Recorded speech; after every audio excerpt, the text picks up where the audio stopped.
د کشندي ولسوالۍ د ښوونځیو د 1000 تنو زده کوونکو له جملې څخه چې د امارت پیژندنې په رقابتي ازموینه کې برخه اخیستې وه 15 تنې غوره څیرې وپیژندل شوې. همدارنګه د اسلامي امارت مسؤلین د ځوانانو د عامه افکارو په لوړولو او د اسلام د دښمنانو په پیژندلو او د مطالعې د فرهنګ په درلودلو کې د دغه پروګرام جوړول ارزښتناکه بولي.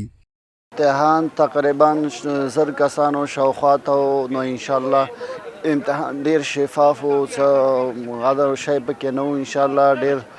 شفافیت پکې او تقریبا چې په دې کې 1000 شاوخوا کسان په دې کې شامل او نو تقریبا دا امتحان دا ډیر فایدهمند او مفید ځکه تشویق د شاګردانو لپاره او د مطالعې لپاره او دوی تشویق سي آماده سي آینده کې دوی یو خدمت وکړي دین او وطن ته. د دغه پروګرام یو شمېر ګډونوال د دغه اقدام موخه مثبته وګڼله او ویل چې دا سیالۍ به د اسلامي امارت د مشرانو له تاریخ او لاسته راوړنو سره لا نور هم آشنا کړي. با شاگردان توضیح کردم به عنوان اول نمره صنف خود به یک کتاب بسیار آمادگی گرفتم و تمام کارا را مانده و به مطالعه کتاب پرداختم و بسیار معلومات من بالا رفت تا اینکه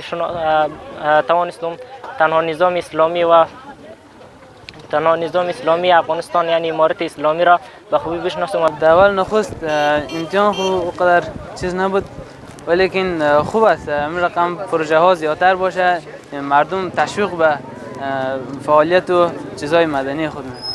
په پای کې د بلخ ولایت د کشندي ولسوالۍ د دیني مدارسو او مکتبونو 15 تنو زده کوونکو ته د اسلامي امارت د مسؤلین لوري ډالۍ او انعامونه ورکړل شول چې د ستاینلیکونو په ورکولو سره وستایل شول.